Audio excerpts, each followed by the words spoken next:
আসসালামু আলাইকুম everyone, welcome to our Facebook page team of tomato. So guys, আজকে আপনারা আছেন আমাদের টিম অফ টমেটো টিভির সাথে। তো গাইস, বাংলাদেশের এই পরিস্থিতিতে যেখানে দ্রব্যমূল্যের দাম অনেক বেশি, এই অবস্থায় মানুষ হতদরিদ্ররা কিভাবে শাক সবজি মাছ মাংস এগুলো খাচ্ছে, আমরা এই নিয়ে আজকে কথা বলবো। ওই যে দূরে একজন লোক দেখা যাচ্ছে, আমরা ওই লোকের কাছে যাব।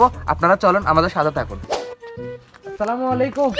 ওয়ালাইকুম সালাম। আমরা আছি টিম অফ টমেটো টিভির সাথে। আমরা দেখতে যাচ্ছি যে বাংলাদেশের এই দ্রব্যমূল্যের এত দাম, আপনারা কিভাবে জীবন যাপন করতেছেন, কিভাবে বসবাস করতেছেন, বাজার মূল্য কিরকম চলতেছে, এই নিয়ে আমরা আপনার সাথে কথা বলবো।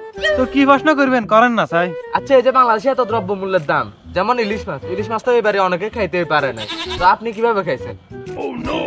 আসলে ভাই আর অ্যালার্জি সমস্যা আছে, আমি ইলিশ মাছ খাই না। আচ্ছা, ইলিশ মাছের কথা বাদ দিলাম, আপনি তাহলে বলেন, গরুর মাংস তো অনেক দাম ছিল, আপনি গরুর মাংস কিরকম খাইলেন? না ভাই, আসলে তো আমার গরুর মাংস আর প্রেসারের সমস্যা আছে, তো আমি গরুর মাংস খাই না। আরে বাড়া, এই একটা তো ঝামেলার মধ্যে হইলাম, ইন্টারভিউ নিতে পারলাম নাকি?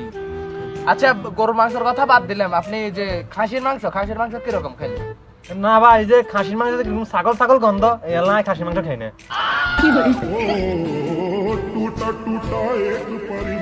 শালার পুত শালা কিনি খেতে হারা না, হিন শিকার করতে হারান না, ফাটার মাংস খায় না। আচ্ছা, সব বাদ, এই যে কাঁচা তরকারি, সিম মূলা আলু সবজি যা যা আছে শাক সবজি, আপনি এগুলা কিভাবে কিনে খাচ্ছেন?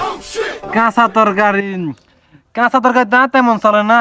এই বেগুন মনে করেন যে এই যে কইলাম তো আগা দিয়ে অ্যালার্জি সমস্যা আছে, বেগুন আই খাই না। আর এই যে সিম মোটামুটি আর অল্প সারকে হলে কোনো মতের সাথে আর হয়ে যায়। আমি হয়তো দুদিন পরে মরবো।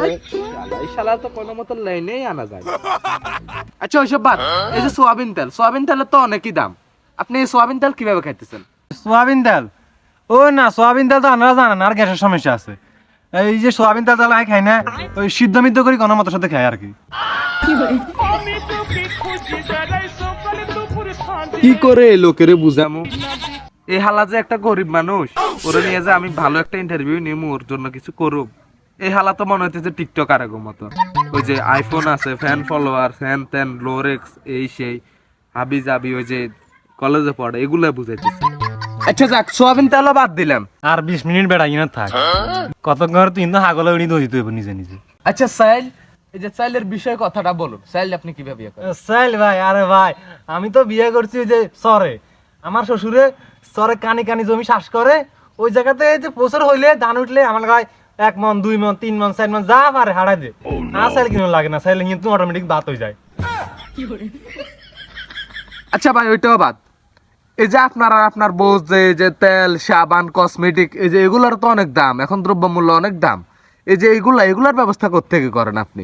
আরে ভাই কি যে কর না মিয়া, আর বউ সেনা শুরু তো বালা না, সেনা শুরু বালা হলে মানে কামলা তুমি বিয়ে দিত। হ্যাঁ, এই হেতি সেনা শুরু বালা না, হেতি মেকলেও যা না মেকলেও তা, ওই আঙ্গ গোসল করবে হরদি সর্ষের তেল কিনে হইলে দুজনে গাটা লাগে মেকলে, ওই যে আঙ্গ লাগে ডাকে না, আঙ্গ সাবান ফোড়া এগুলো কোনো লাগে ডাকে না। ও ভাই, আরে মিয়া হাজগামিনি বইয়েন না, মিয়া চলে যাই না তো মিয়া, না যে কামলা দিতে দিতে দিবেন শেষ আমার লোক কতক্ষণ শতানি করিয়ে এই না হিন্দি বইয়েন মিয়া, এই চলে যাই না মিয়া।